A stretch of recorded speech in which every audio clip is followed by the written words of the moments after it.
for the landscape review. Thank you, Anne, for starting the recording there.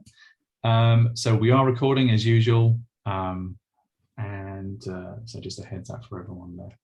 So I have recently taken over as delivery manager for the landscape review, having a really interesting kind of introduction to the project so far. Done a lot of work, and we've got a lot of things to say and show you in this show and tell. So hopefully we can engage you all, and we're very much looking forward to following up with face-to-face meetings with many of our stakeholders in the next coming weeks as well. So if we can go on to the first slide, Marie. A couple of house rules, as per usual. Those of you who've been to these show and tells before will be familiar with these. So we're going to run through our slide deck. We'll have questions at the end. If you've got a question at any point, feel free to put it in the chat and we'll try and pick it up as we go. But we'll make sure we have a wrap up at the end to make sure we've answered all the relevant questions. So if we can move on to the next slide, please, Marie. Here is basically what we're covering today. Quick introduction for those who might not be familiar, talking about how we're approaching this stage of our project. What are we testing? What are we trying to confirm in this stage? And then what do we need for you, which is really the most important bit. So next slide, please. And the next, here we go. Here's our overall project goal. What are we trying to do? We're trying to understand a broad view of public services across Wales, to understand opportunities and how we understand which of those are most important. And to understand where we can join up teams and services, and most importantly, what are we going to do about it? Come to the next slide. Here's what we're going to do in this stage. We're going to collect evidence. We're going to talk to a lot of people across Wales, get a representative range of services to talk to us, and then that'll help us understand what we do first, based on what we've already discovered during discovery, of course, and then we'll develop them towards a cost roadmap, which will really underpin what CDPS does going forward. So the next slide, please. Here is our team. Those who attended these show and tells before will be familiar. I won't go through these in detail, but probably just to highlight, we've got Henry, Neve, and Marie will be speaking today. And Neris, of course, on the translation for those of you who are listening in Welsh. Next slide, please. And so this is now over to Marie. Thanks, Rick. So we are currently in sprint 13 of 20. So the last two sprints that we've shared with you are the outputs from our discovery. We've structured our approach to the alpha phase of the work. We're setting up a CDO working group, and we've started reaching out to the organizations that we'll be engaging with for alpha. So the focus for the next two sprints is to begin having these organization level conversations, continue evidencing the opportunities we've already identified and exploring new opportunities, and hosting the first CDO working group. Until the end of November, we'll then be meeting with service owners to gather information on their services and their tech, continue developing and finalizing our prioritization method, and evidencing and prioritizing the opportunities that we find. And finally, formulate developing plans for the next phase of the review. Next slide, please. So by the end of the alpha, we want to have gathered data, evidence opportunities, and agreed next steps. So in terms of gathering data, we are following a hypothesis-led approach. We're collecting evidence for the opportunities that we've already identified and exploring new opportunities. And we're doing that by speaking to a wider representative sample of approximately 100 services. As we talk to the services, we're recording data in a way which enables easy analysis so that we can make decisions as we go. In terms of evidencing opportunities, so we want to have brainstormed a short list of overarching opportunities as well as a long list of more specific ones. We want to have developed a method of prioritization, including the different criteria that we'll be thinking about, and the minimum evidence necessary for decision making. And And then next steps, we will have identified kind of no-brainer opportunities based on our prioritization criteria, which we know will need a further exploration, maybe a discovery by the end of alpha. We want to detail out opportunities that will need further investigation. We want to consider specific avenues of research to fully develop cost opportunities, and those could be taken forward, for example, in a beta phase. And we want to work with CDOs to establish where responsibility sits for the different opportunities identified. Next step, slide please. So now we'll present our approach at alpha in a bit more detail. So we want to reach service owners essentially to get information on their services and the tech they use. So for that, we have kind of engaged at CDO level by agreeing participation or what the organizations that we'd be reaching out to. And then CDOs very helpfully make the introductory contact for us. We are now going to have these organizational level conversations, find out about the list of services that each organization offers, find out more about the tech offered at organizational level, and then get those introductory contacts to the different services that we'll want to speak to. Then at service owner level, as I mentioned, we'll be kind of exploring gathering data on their services and on their tech. Next slide, please. So we'll be collecting data from a representative sample of services across the 4 areas of government. So we'll be looking for high-level lists of services across local government, health and care, and sponsored bodies.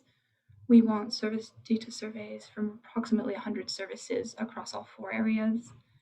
Likewise for tech surveys, approximately 100 services across all 4. And we also want tech information, tech data at organizational level for approximately 20 organizations, again, across all 4. Next slide, please. So we've set out an indicative timeline. So this is our current plan that, of course, will evolve and update as we go along. But we want to be starting to have these organizational level conversations in the next couple of weeks to then, towards the end of October, beginning of November, have service level conversations.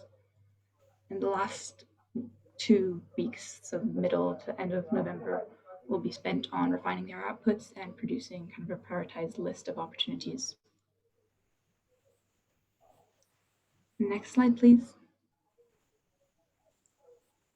So alongside this, we'll also be analyzing our findings to inform a set of priority opportunities.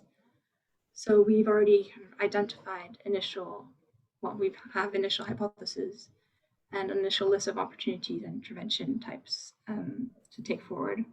So throughout the alpha, we'll be developing, looking at costs for the different interventions, producing a list of implications for these, agreeing whether they fit within the strategic context with key decision makers such as CDOs, and kind of get to a whittled list to refine to services, to refine based on service and organizational level surveys that we are gathering as we go along. That's when the service owner engagement comes in, so we'll gather that data to continuously test our opportunities.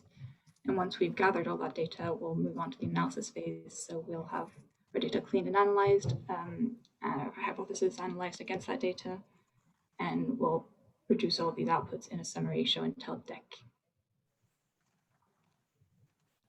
Next slide, please. So this is how we plan to formulate our final outputs. So we'll have a more detailed report on how we will be developing kind of these final opportunities in the next section. But essentially, we're getting a prioritized list from analysis. We're reviewing these with decision makers, and we're iterating and improving them as we gather more and more data throughout the alpha to get to a final output of a prioritized roadmap, an intervention list, a complete database of all collected data, and a final list of contacts for potential future engagement. Next slide, please. Now I'll hand over to Henry to talk us through the hypothesis to test. Right, I think Phil's actually going to start this section.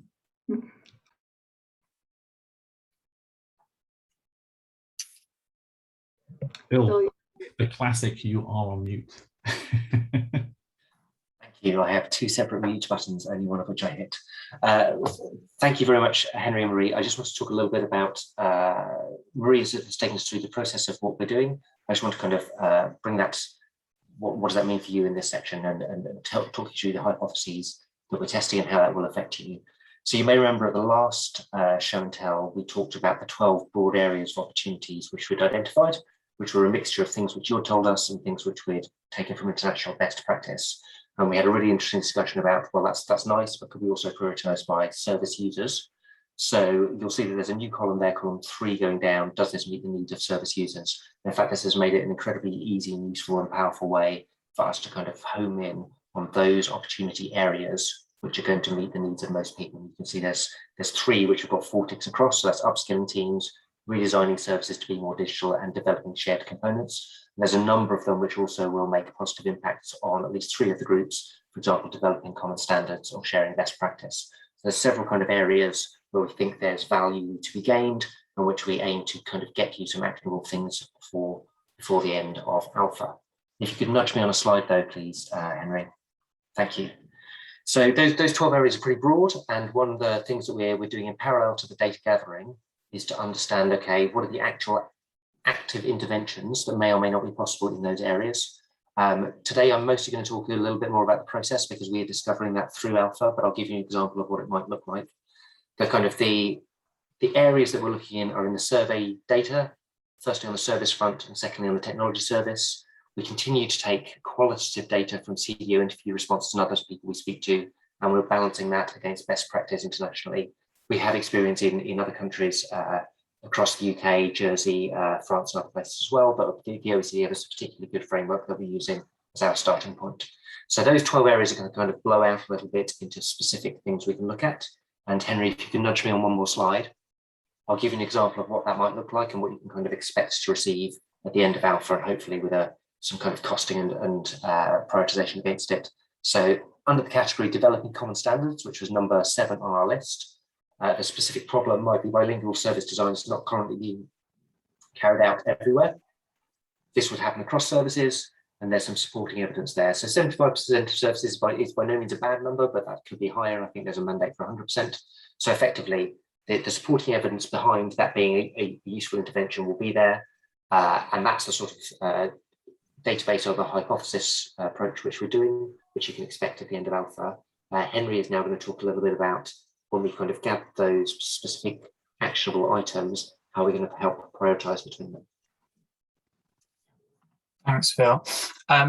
So we put a little bit of thought into how we prioritize that long list of hypotheses. And we've got effectively a draft prioritization framework or kind of an options appraisal matrix, that kind of thing. We would really appreciate your thoughts on this today. I think this is probably the area that we're most keen to see what you think. We've got 2 stages to this. As we've started to think about those opportunities, we've split them into 2 different halves. We started to think about the problems that exist in Welsh services, or things that we think where we see opportunities to improve services, either in their design or in their delivery. We're then separately thinking about what are the interventions to actually go out and work on that problem as a team across these many organizations involved. This first section then is thinking about kind of the problems. And as an example there on the previous slide, we might look at, could we be doing more bilingual service design, actually designing services in the Welsh language for Welsh language users, doing user research in the Welsh language, for example. This then sets out how we might assess that side of the problem.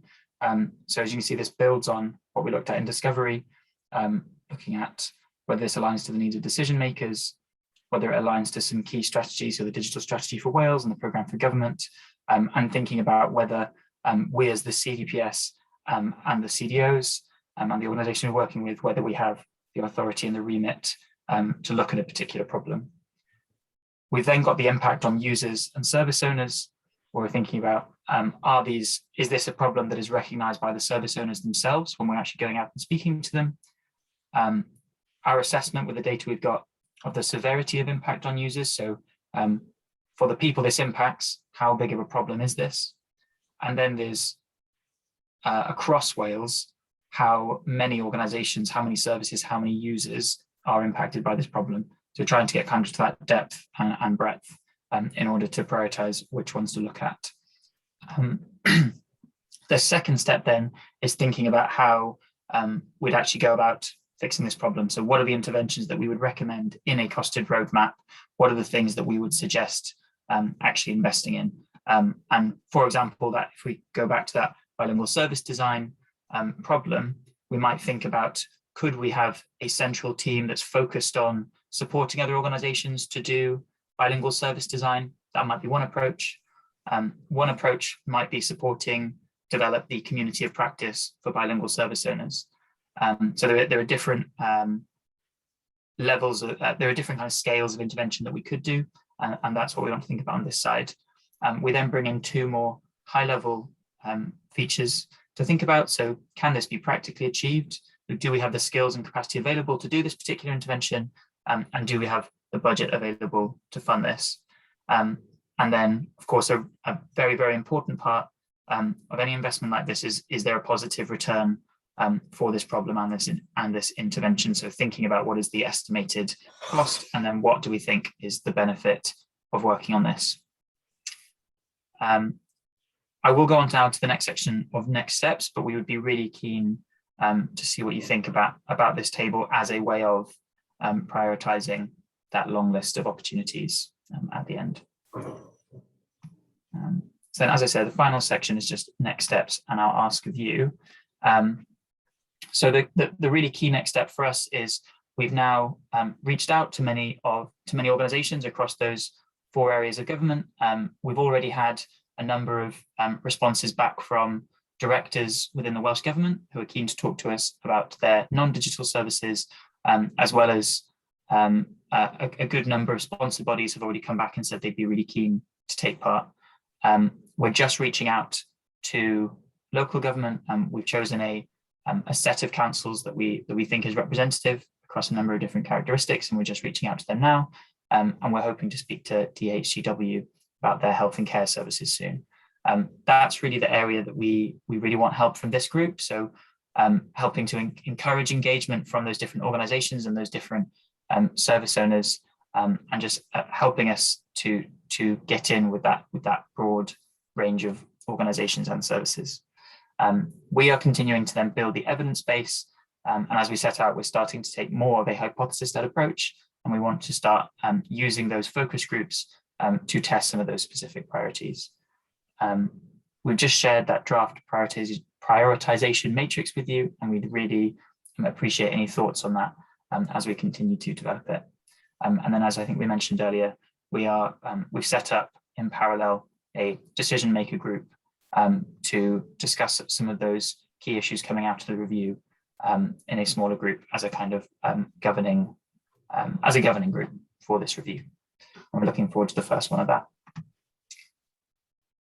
So this is our ask of you. We believe that focus groups will be an incredibly effective way of collecting data.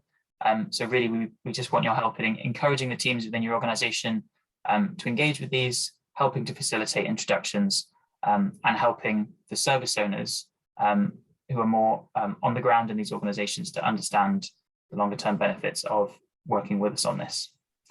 So please let us know if you have any questions or if you need any further information to help with this engagement.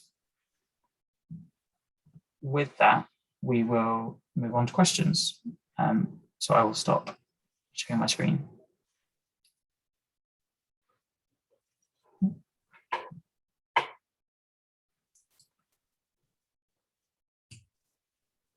Oh, Glyn, do you have your hand up? Yeah, I was being very polite. Yeah, morning everybody. Thanks again for the useful update as ever. So you asked us specifically for questions on the prioritization matrix. I really like it. It feels like you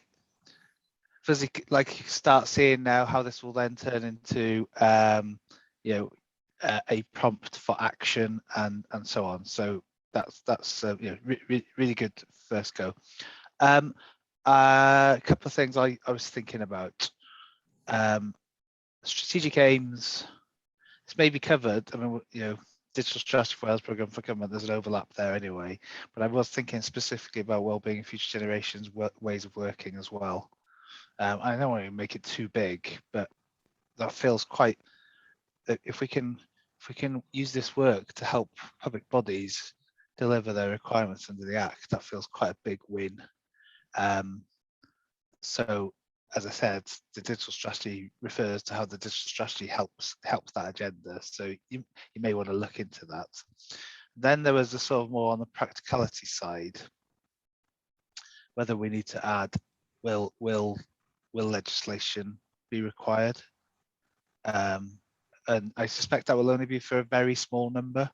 But if you start going into digital identity or data sharing or something, that might be an additional barrier which will just take more time to overcome. And then I thought there's something around what other work is already happening in this space. So if I talk about digital identity, we already know there's a sort of head start because we've got a lot of work being done by the UK government on the Welsh language example you've been using. There is at least a team already looking at this. So I did, but there would be other things where we've probably not even, we have nobody in Wales who's actively doing anything on that. So I just wonder whether those were factors that we could, without making this an even bigger landscape table, those were possible things that might add to the mix. So that was that. I hope on the engagement side, I've reached out to our deputy directors now, and they will make links to service owners. So in a sense, I hope 1,000 flowers will bloom in terms of that engagement, and you will get what you need. And if you feel that the response dries up very quickly after today, then do get in touch with Will, and I will put out another push for you. Okay. Sure, that's really good feedback, and I think all good points, and we'll take those into consideration. The point on will we come back to you and ask for a nudge if we don't get the answers? Yeah, absolutely, we will. Great to hear. Any more questions? Okay, so I think probably at that point, let's draw this to a close. Thank you, team. Thank you, everyone, for coming, and look forward to talking again very soon. Thanks all. Thanks very much. Thanks, everyone. Bye-bye.